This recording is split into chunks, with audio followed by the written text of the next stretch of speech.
Hei folkens, mitt navn er Kent Haro, og jeg skal være i Odda-området de neste 48 timene. Og målet er å prøve så mange aktiviteter som mulig i løpet av 2 døgn. Og klokka starter nå.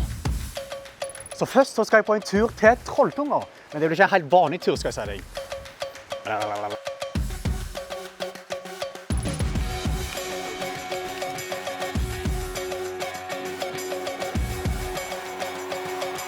Du er kanskje eventyrlysten, men det er kanskje litt skummelt å prøve nye ting alene, og du kjenner kanskje ikke noe som driver med aktiviteten.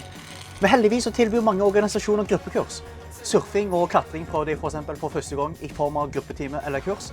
Og dette også, vi er forratet, jeg er med på en guidegruppe.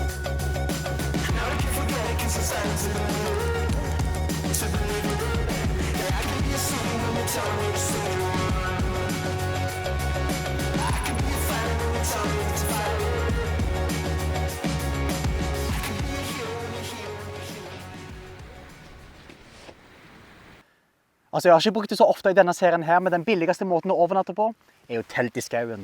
Og det blir ikke finere utsikt enn dette her. Wow. Jeg kan jo fortelle om at jeg har drevet en del med løping, men for 1 år siden så trente jeg litt for mye og fikk vonde ankler. Det var en mørk periode, jeg fikk masse skumle tanker. Ja, jeg var basically redd for at jeg ikke kunne oppleve sånne fine turer som dette her lenger. Men nå sitter jeg her.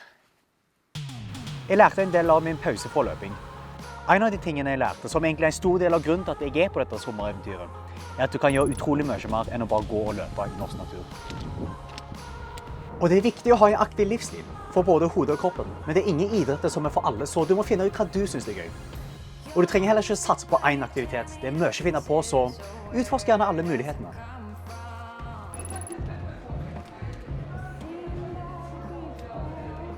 Jeg tok kontakt med det lokale bouldersenteret for å høre om det er noen gode områder i Odda for klatring. Og fyren sa han kunne vise meg litt rundt, så det var nice. Så nå sitter jeg her og venter på at han kommer og tørker saker og lader saker.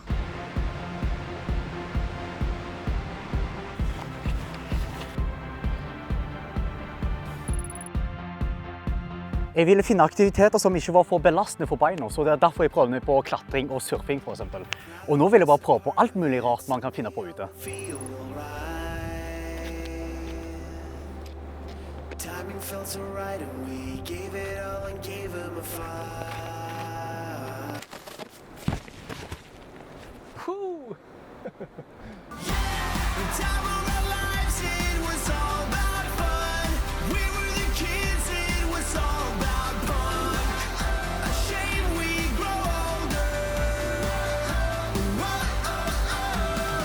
Jeg tror jeg sier det i nesten hver episode, men noen ganger så kan det virke litt skremmende alt utstyret en aktivitet kan kreve. Så det er ofte en god idé å leie utstyr, ikke bare for å prøve ut aktiviteten, men også for å teste utstyret, før du eventuelt kjøper din egen.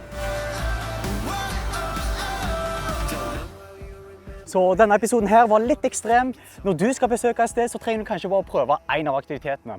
Jeg vil bare vise deg hvor mye det er å finne på et skjønt lite sted omringet av vakker natur. Apropos ekstrem, nå skal jeg hjem til Sand for å forberede meg til neste episode, for den kan bli litt ekstrem.